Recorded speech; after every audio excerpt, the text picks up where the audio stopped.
Yeah, thanks again for the participation in this very interesting and maybe probably a bit too short discussion, but we need to move on, of course. And the next subject, I think it's also very important and interesting. That's the adherence and compliance panel discussion. So during the discussion, we thought that adherence is probably the better term for this field we're going to discuss now. And I'd like to introduce the participants of the group. And let me see that I'm not. So with us today is Mary Baliker. She's a patient. Also Greg and Benaya, both transplant nephrologists from Mexico and Israel, and Burkhard Tönshoff from Heidelberg, Germany. He's a pediatric transplant nephrologist, very experienced and a longtime co-worker of myself. And thanks for all of you being there. I can see now on the screen. And we'll have a couple of subjects we're going to discuss. And I think there's a few important things we need to cover, at least in a short manner. And the one is the definition and the assessment of non-adherence, which is already a bit a challenge. Then defining the risk factors, interventions, and I think one important thing which we found during our group discussion in the past weeks is not only the patient in the focus, but also the caregivers. Caregivers play a major role in establishing an optimal background or basis for adherence for the patient. And of course, it's very interesting to see the patient's insight. So Mary, your input is very well. We love it to have your input in discussion, and also we have to see what is in future research possible, like using, for example, new devices to use them in adherence. But I think also the psychological factor, the interaction between the physicians or the caregivers, it's not only the physicians and the patients, is very important. With saying that, I think I'll pass over to Benaya, who is talking about the first part on definition and assessment. And maybe we can do it in a way that probably after your statement, a few questions are raised, so that we are going through the different parts I just mentioned in a time-saving way to stay within the time, but also to cover the most important issues. Benaya, please. Okay, thank you, Martin. Can you put the slide on? Anybody? I can put those up. Okay. So I'm very happy that the first topic is the adherence, because some physicians believe that adherence is not so important with the failing graft. And I believe that a graft failure is very complex process in which increased treatment and adherence are very important for delaying the process and prevent complications. And that is very important because we need to prevent heart disease and infections and try to delay the graft failure, and adherence is important. So let's go to the next slide, please. So definition of adherence. Adherence is not related only to medication. It's any aspect of the patient's life that might affect his health, and it is very important to enhance a healthy lifestyle and so on, especially with our patients. But medication non-adherence is a major problem, and for the patient with a failing kidney, he might just lose faith and reduce compliance. So medication adherence is very important, because a lot of research shows that increased immunosuppression might delay chronic rejection, and preventing complication is, again, very important for these patients that have high rate of infection and heart disease. And medication non-adherence is not only taking or not taking the drug, it's related to taking the drug at the right timing, because when you monitor the drug level, it's very important that the medication is taken at a certain time, because otherwise the drug level is not usable. It's important that the drug will be taken with or without food according to the instructions. It should be taken with no interaction medication, and interaction medication should be reported to the transplant nephrologist. So adherence is related to all these issues. Let's move on. So we have a lot of tools for identifying non-adherence. I believe the most important tool is still talking to the patient and identifying barriers to adherence, his beliefs, and his viewpoint about the medication and about adherence.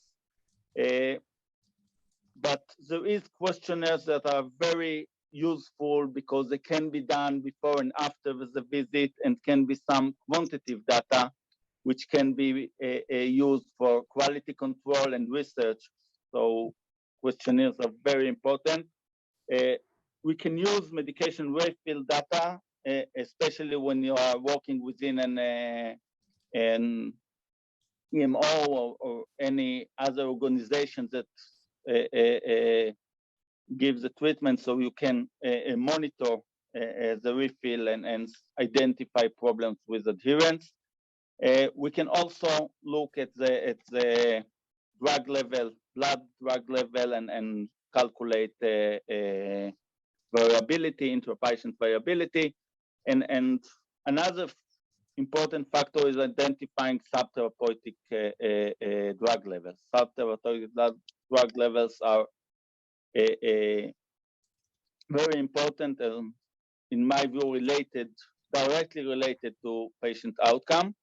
And we, of course, have electronic monitoring systems that might help monitor.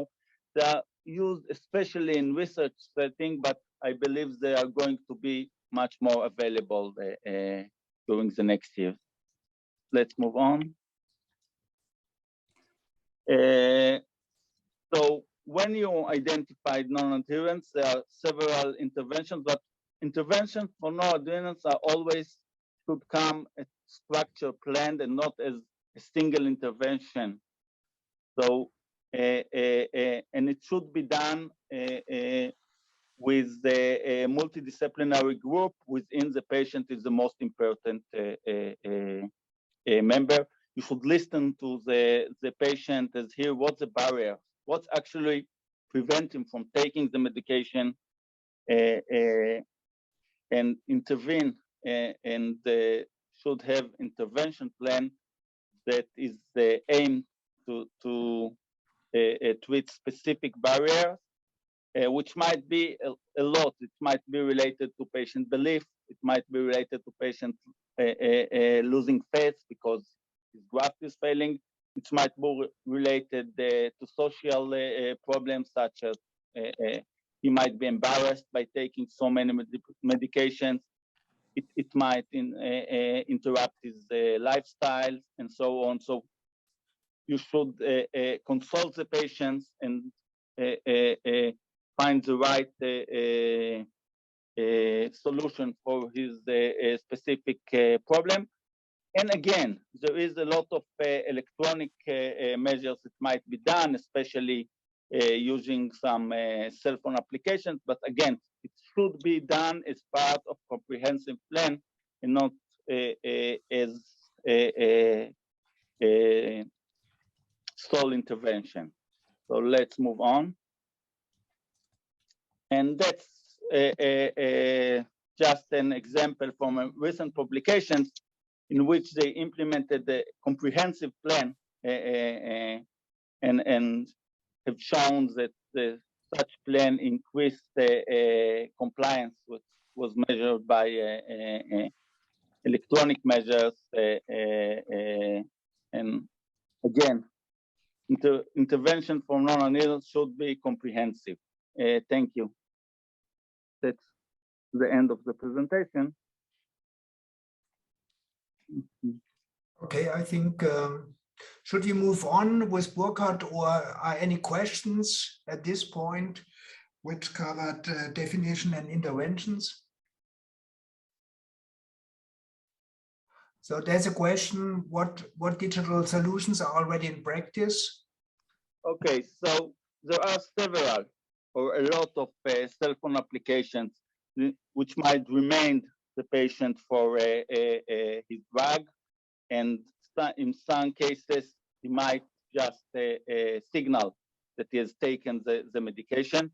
There are medication bottle with chip, in which every time you open the bottle, the healthcare system got signal that the drug was taken, and you might get an alarm for your cell phone or for any other, or for your computer, that the dose was missed. There are electronic packages in which the drug is inserted, and anytime you take the drug, you get a signal at the computer, and so on.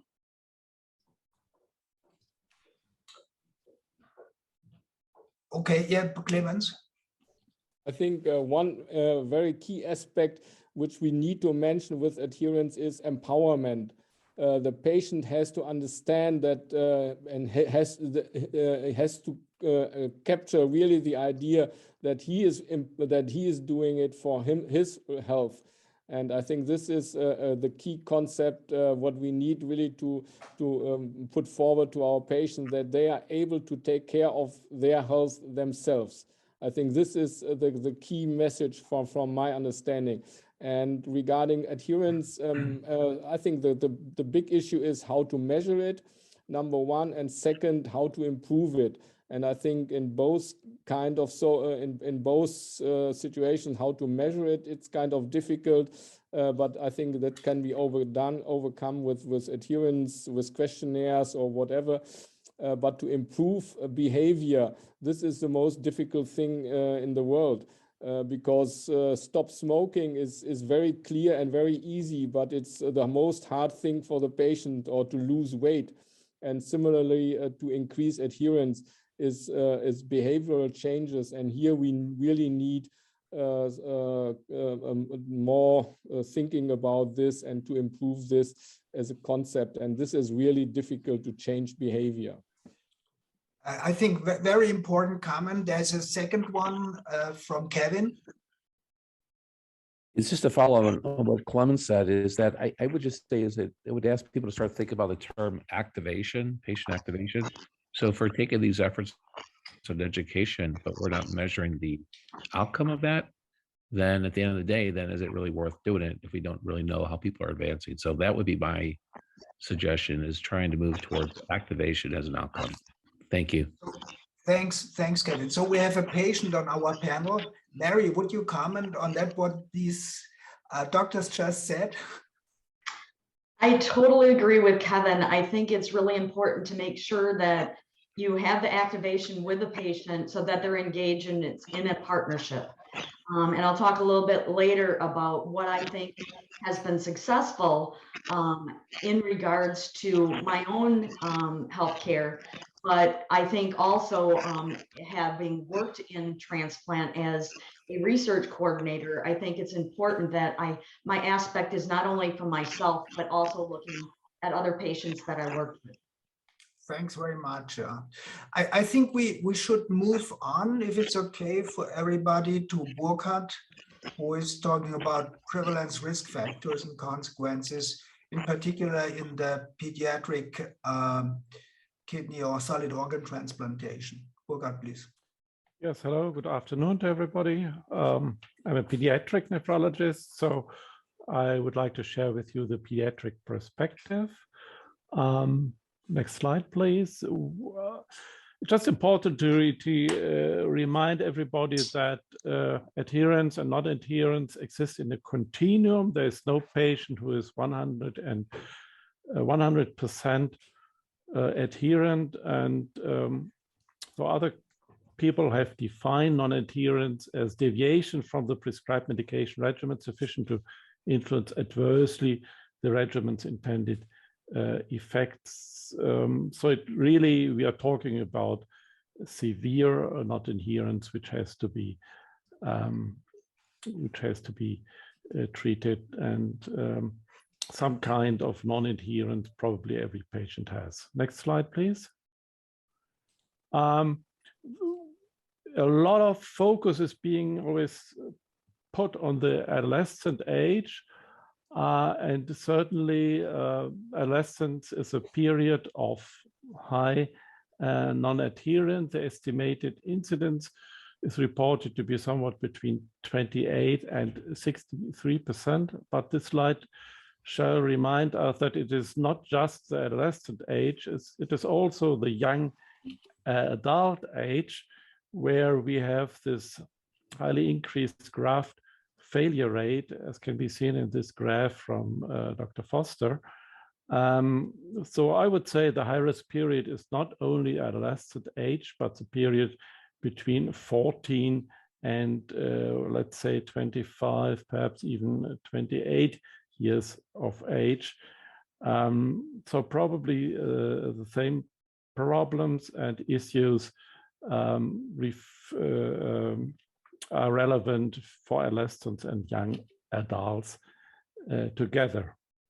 Next slide, please.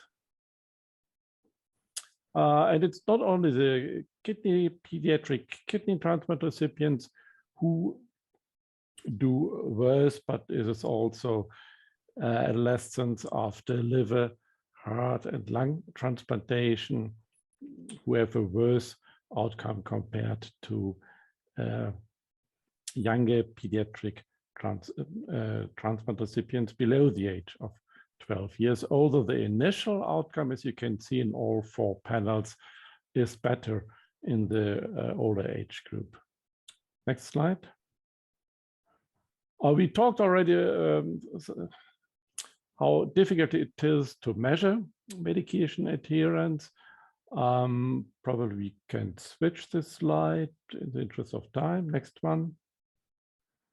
And we talked a little bit about the different dimensions of non-adherent. Just to remind you, it's not only related to transplantation, but to the entire field of medicine. First, we have social and economic factors contributing to non-adherence. Second, we have healthcare system related factors. We have condition related factors, disease of the patient. We have therapy-related factors, especially the complexity of the medication regimen. And of course, we have patient-related factors, but we tend to focus only on the patient-related factors, and sometimes we forget the other factors, which in my opinion are at least as relevant. Next slide. So frequent question is, what are really predictors of non-adherence? And there's a lot of literature about that. These are some thoughts from the paper of Killian at colleagues who wrote a systematic review published in Pediatric Transplantation in 2018. And he listed a number of factors as individual child factors, such as GAND and age. We talked already about age. GAND appears not to be a significant risk factor, at least in the adolescent age. Psychological difficulties, this is obvious. Body image, social functioning, child maltreatment, actually probably an underestimated problem, also contributes to non-adherence. Next one. We have family factors, of course, family demographics, families with a low socioeconomic status, family with only one parent, are at risk, and of course, parental stress and mental health. Next one. We have family child health behavior and interactions factors, which contribute to non-adherence. So if the responsibility for the drug regimen is left too early to the growing child or young adolescent, this is definitely a risk factor for non-adherence. Next slides. And I think it's always important to really focus on modifiable and non-modifiable risk factors, because it's obvious that we can only influence and improve potentially modifiable risk factors. And it's also important, as I mentioned already, that we really look at program level factors. What can we do as doctors, as healthcare providers, as a hospital system, to improve adherence? And these are data from a very interesting recent publication by the Canadian colleagues. Next slide, please. And they looked at 270 participants in Canada. Some were followed in pediatric programs and 117 adult programs, and was a complex statistical analysis. But at the end of the day, they observed that from the care processes and structures point of view, there were two factors highly associated with better adherence.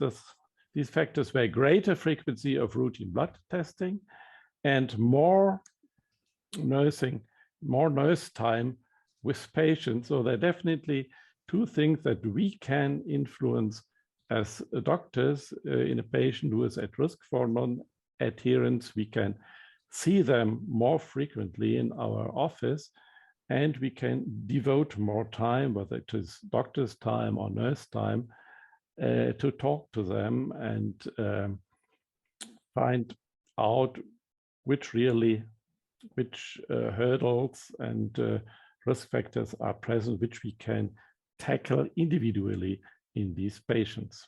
Next one. There was a NIH conference a couple of years ago, and they really emphasized that there's an urgent need for randomized trials of adherence promoting interventions. A number of trials have been published. Next slide, please. And they were summarized in a systematic review by Duncan et al. And I was quite surprised. In this systematic review of immunosuppressant adherence intervention studies, they showed that none of the 21 randomized controlled trials published so far showed an improvement in transplant outcome, independently how non-adherence was measured. And they concluded that adherence interventions have largely been ineffective in improving transplant outcomes.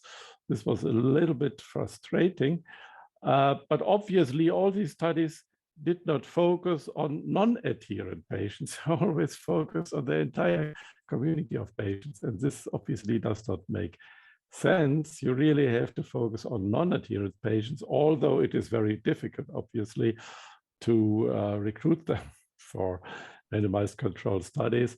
But we really have to focus on them because they need our supply, they need our help and support. Next one. And systematic review of Priet et al. Has recently published a number of recommendations to improve adherence. Perhaps we don't focus them on these factors in detail. Some of them are self-obvious. We have patient-level factors. Next one. Next slide, please. We have family-level factors. We have, next slide, please, healthcare system-level factors about we talked already. And last slide, we have community-level factors. And of course, it is important to have a multidisciplinary team, to have psychologists, to have social workers, transplant nurses, and of course, the doctors who have a good relationship to the patients and empower them on an individual basis. Okay, I will stop here. Okay, thank you, Burkhard. Comments or questions to Burkhard? Just a brief comment from me. We know it from the native kidneys that the number of follow-ups in the outpatient clinic declines the loss of GFR. And that's a bit in line what you said, that trough level measurements and visits in the clinic might improve adherence in this special group. So I think, as you said, relationship is something, and caring for the patient is something very important. Kevin, please. Yeah, the thing that I've heard, and it goes back to Bart about trust, and Mary could speak to this too, and Austin, but I just have heard so many different examples of patients where they didn't want to let the doctor down by telling them they weren't taking their medication. And so if that relationship where they feel like they may get shamed, they're reluctant then to share their information. And I think I would just reaffirm the part about the relationship and where the patient has the trust to share what's really going on. And they may share that to other members of the team, like the coordinators. But anyway, that's just something that I've learned over the last 17 years. Thank you very much. Very helpful comment. Maybe we move on. There's one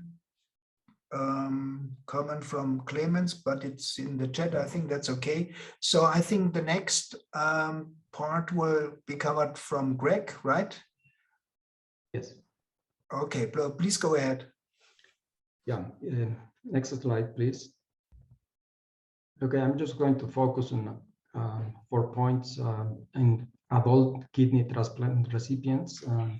First of all is the prevalence of non-adherence.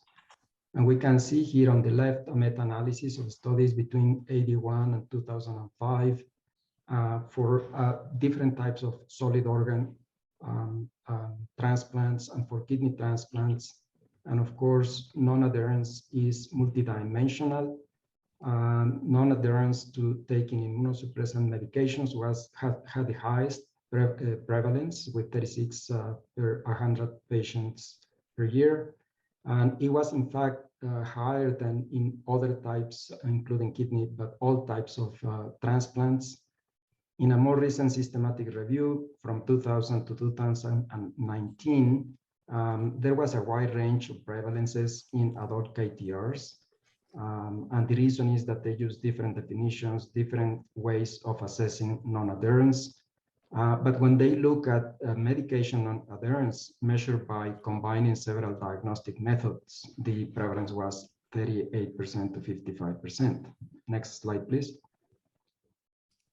I'm not going to repeat what it was presented for the pediatric population, but risk factors, we have patient and socioeconomic, treatment, disease, and healthcare system related factors. Just going to focus on a few of them. The treatment related are very similar to the pediatric population, but with regard to patient and socioeconomic, lower socioeconomic status, poor social support, forgetfulness and cognitive impairment in adults, especially older adults, is important, and a sense of low self-efficacy. With disease-related, more comorbidity, more physical limitations, of course, are important. The time after transplant is more common late in the transplant, but it may be seen even early in the transplant. A better perceived health is a risk factor, and of course, poor disease knowledge. And with regard to healthcare system, related factors, poor communication, lack of adequate follow-up, access to care, and insurance status. Next slide, please. With regard to consequences, it's clear we have enough evidence to indicate that there is a high risk of early and 3-fold high risk of late acute rejection and a 7-fold high risk of graft failure.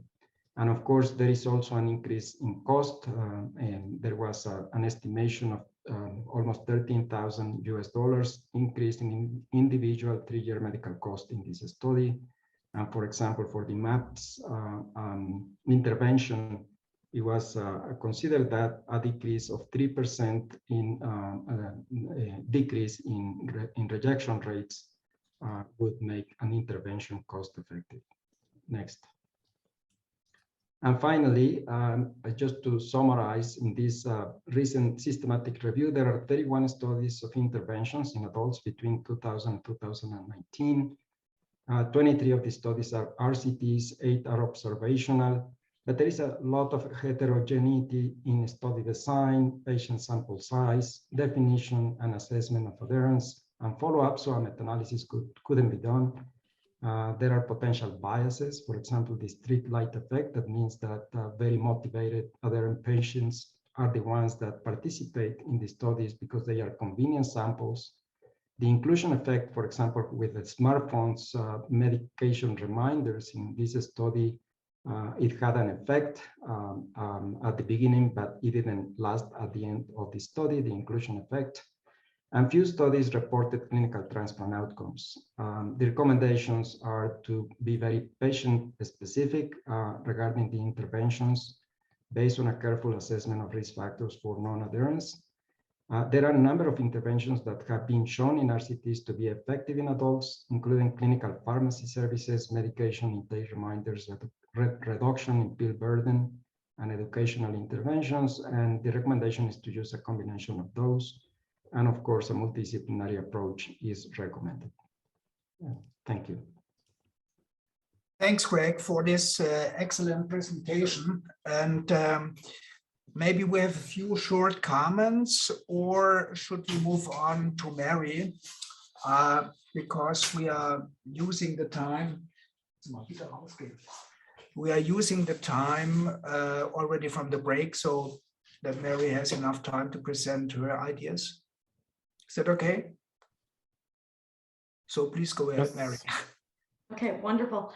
So let me start out with just telling you a little bit about my background. I was diagnosed with kidney disease when I was 9 years old, and I had my, I started dialysis when I was 17, and several months later, I was able to get a kidney transplant, living donor from my brother.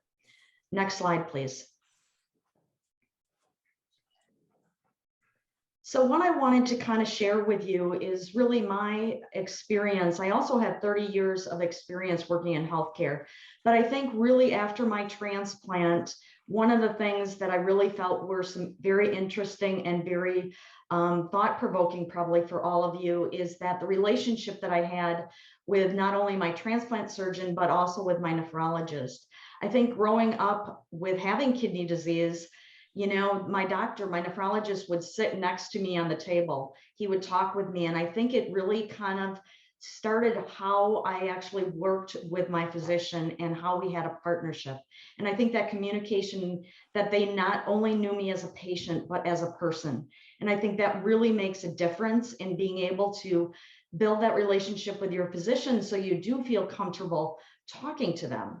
And I think the other thing is that after transplant, at my transplant center, I think one of the things that was really important, and again, I was 17 years old, I think one of the things is that there was a class that I took that was required by anybody that was receiving a transplant. It went over, each day would be something different. So one day you would go over what are the signs of rejection? What are the signs of infection? You know, what are each of those medications that I was on? What do they look like? What are the possible side effects? Why am I taking them? Is that a blood pressure medication or is that an anti-rejection medication? Those were really important for me to know and understand.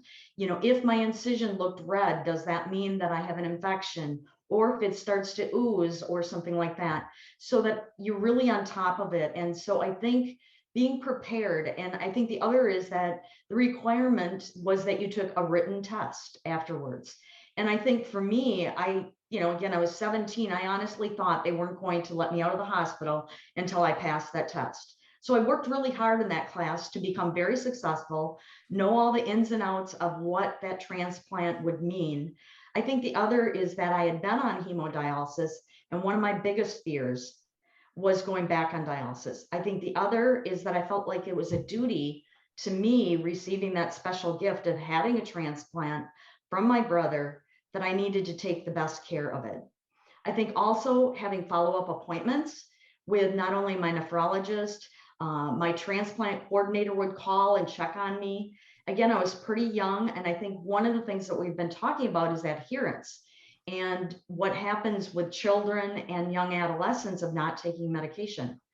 I think that's one of the big things that actually occurred to me. People were asking me, are you taking your medication because I needed another transplant and my graft was failing?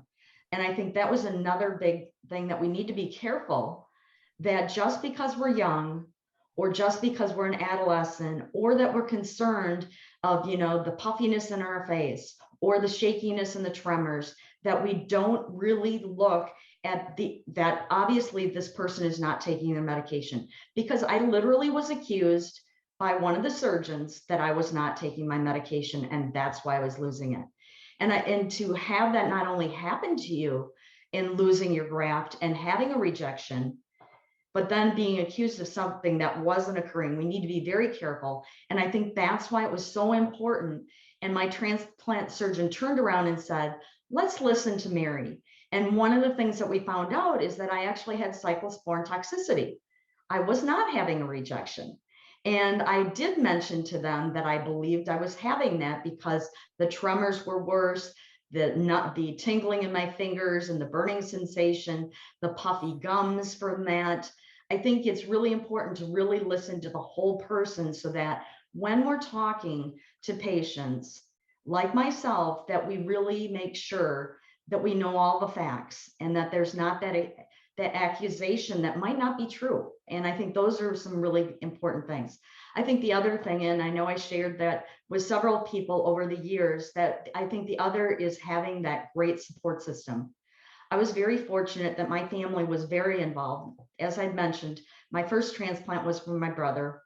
But not only that, my mom was a single mom. And I think because my brother was out of the house, I was still at home, she dedicated her life, I think, to making sure that I did well. So even when I, you know, before I'd leave for school in the morning, she would make sure I had taken my medication. When I came home, she made sure I took my medication. I think another thing around adherence that is important, I think, is that because I had that open communication with my surgeon and with my nephrologist, I was able to say, you know, I'm going off to school and I want to be like every other person. I want to be able to not look like I'm different.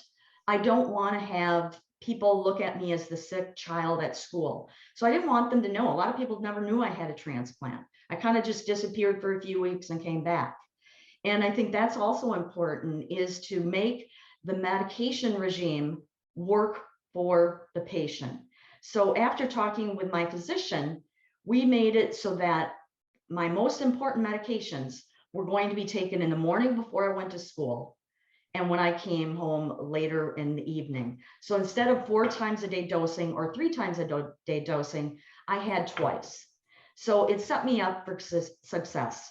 And I think those are really important components. And I really believe that if we really look at the whole person, and if we really try to take in consideration where they're coming from and get to know them, we'll have much better chance of having good adherence. So thank you. Thank you very much, Mary, for this impressive statement. And I think that's very, very important for us as caregivers. And what I also understood from your statement is that in a good social network, like at home, for example, friends, whatever, is extremely important to keep this adherence on a high level. So we have probably a few more minutes. Also, we are over time, but I think it's so interesting and impressive that we might have time for 1 or 2 questions.